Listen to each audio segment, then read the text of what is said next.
Après un long moment d'observation, le président statutaire de l'Alliance des forces démocratiques du Congo et allié à FDCA, le professeur Modeste Bahati Lukwebo, a animé une conférence de presse ce lundi 2 septembre 2024 dans la grande salle du centre interdiocésain de Kinshasa. Une rencontre qui a permis à l'autorité morale de la deuxième force politique de l'Union sacrée de la nation de fustiger l'injustice et la marginalisation dont elle est victime et de s'exprimer sur divers sujets d'actualité. Face à cette injustice, l'autorité morale de l'AFDCA dit s'en remettre à l'arbitrage du président de la République, Félix-Antoine Tshisekedi Tshilombo, qui est un homme épris de paix.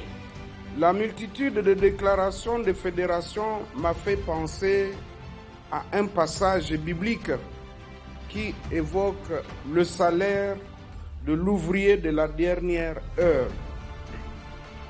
Tous les ouvriers s'attendaient à ce que ceux qui avaient travaillé plus soient les mieux payés.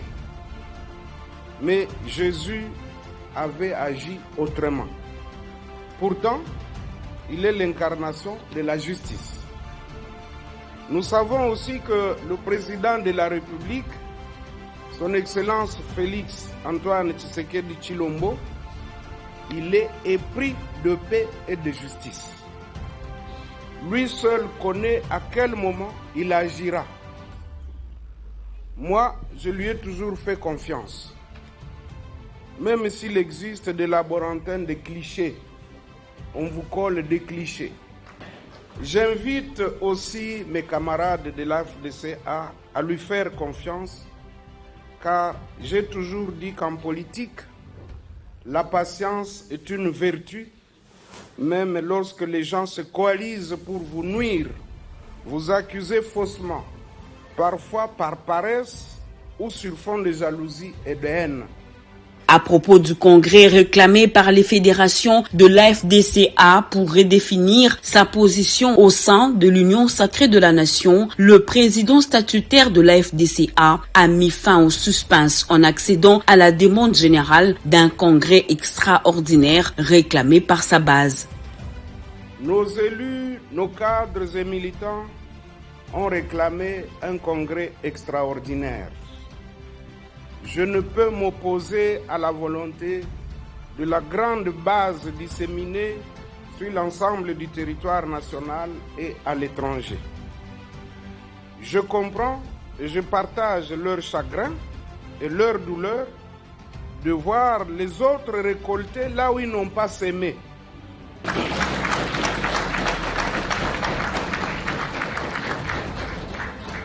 C'est vrai que nos cœurs saignent.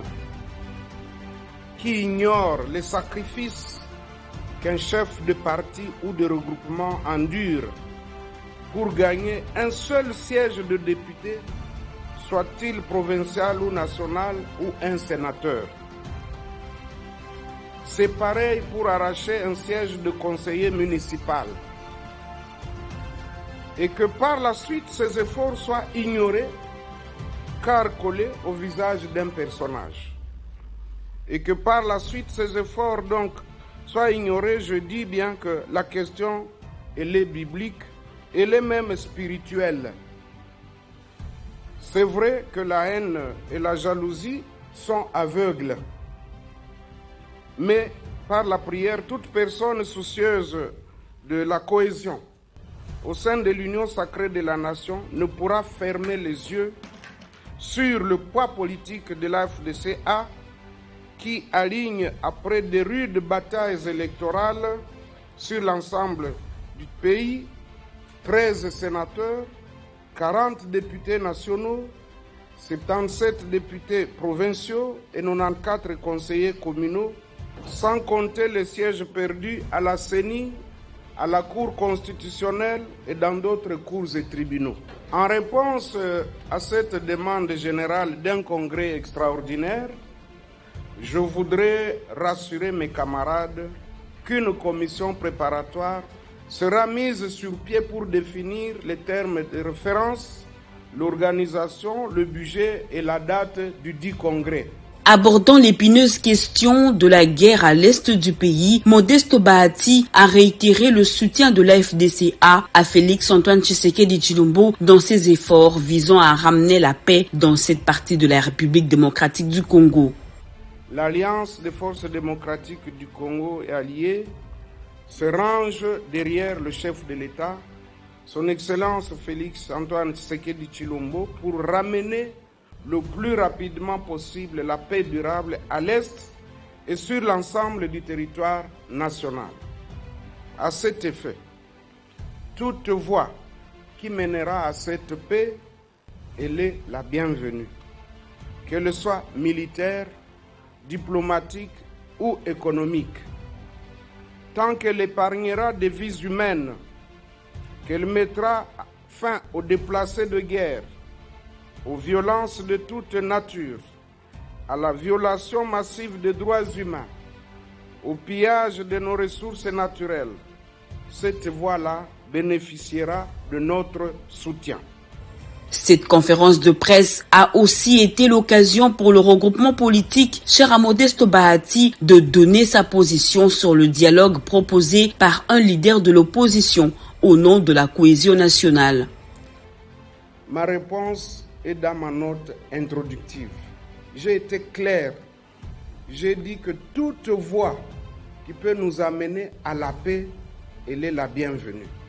Mais je dis que nous laissions au chef de l'État d'apprécier quel est le schéma à suivre. Pour moi, en tant qu'ancien grand animateur de la société civile, je sais que le dialogue a toujours été une arme redoutable pour résoudre les conflits. Mais je dis, si dialogue il doit y avoir, eh bien tout cela doit se faire autour du chef de l'État, parce que c'est lui qui détient aujourd'hui la légitimité du peuple congolais. Et donc, je l'ai dit, à lui d'apprécier. Si il nous invite, nous, en tant que deuxième force politique du pays, de parler de cette matière, eh bien, nous allons sûrement contribuer quant à la définition de l'ordre du jour et des termes de référence. Tout en déplorant par ailleurs les trahisons et complicités internes qui entravent tous les efforts fournis par le gouvernement pour mettre fin à la guerre, le numéro 1 de la FDCA exhorte l'exécutif à porter une attention particulière aux hommes et aux femmes en uniforme qui servent le pays sous le drapeau ainsi qu'à leurs familles. Qui oublie que c'est depuis 1994 que notre pays paye le prix de son hospitalité. Les efforts fournis jusque-là par le gouvernement de notre pays pour mettre fin à cette guerre d'agression n'ont pas donné des résultats satisfaisants à cause de trahisons et de complicités internes. Nous restons donc réceptifs à toutes les initiatives susceptibles de contribuer au retour de la paix dans notre pays et à restaurer l'intégrité du territoire national. Entre-temps, il reste utile qu'une attention particulière puisse être accordée aux hommes et femmes en uniforme qui ont accepté de servir sous le drapeau et de s'occuper de leur famille. Parallèlement à ces initiatives, il faut renforcer la bonne gouvernance, lutter contre la corruption, mettre fin à l'impunité et prendre résolument la décision de changer de comportement et de mentalité. L'impunité demeure un grand fléau qui gangrène notre société et reste la cause essentielle de la plupart des problèmes qui nous assaillent aujourd'hui. L'assainissement des troupes en général et du rang des officiers en particulier serait l'une des premières mesures vers une armée républicaine et dissuasive.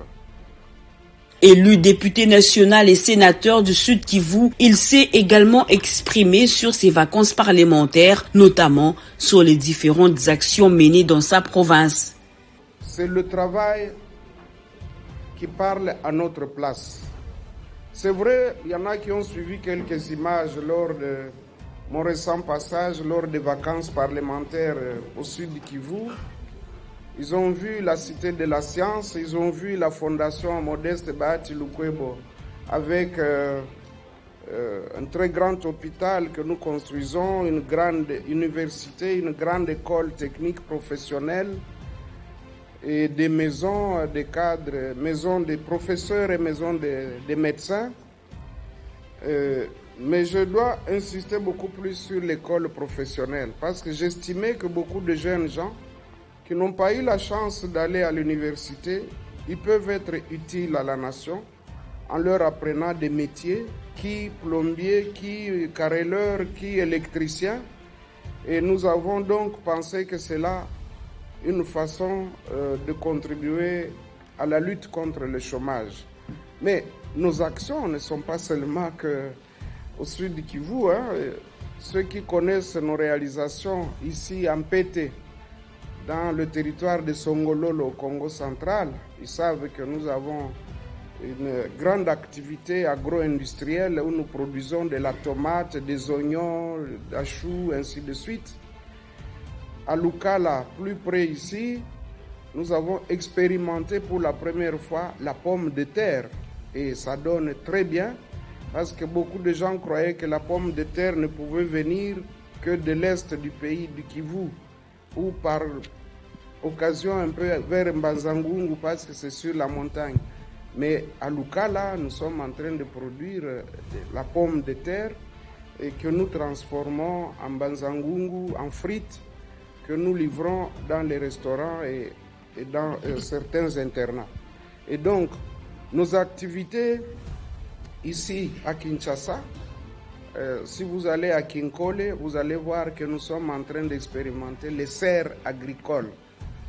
Les serres agricoles, ce sont des bâtisses qui nous permettent de produire en toute saison.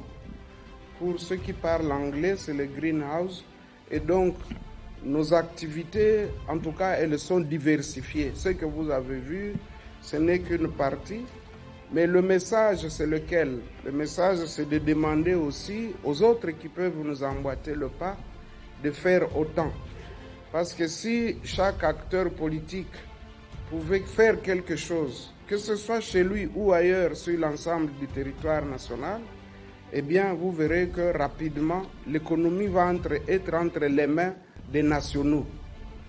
Modeste Bahati Lukwebo a conclu son mot en réitérant l'engagement de son regroupement politique à accompagner le chef de l'État, Félix-Antoine Tshisekedi Tshilombo, dans ses efforts de ramener la paix à l'est de la République démocratique du Congo et de remettre le pays sur la voie du développement. Il faut noter que plusieurs sénateurs, députés nationaux et provinciaux ainsi que de nombreux cadres et militants, membres de l'FDCA, ont assisté à cette conférence de presse.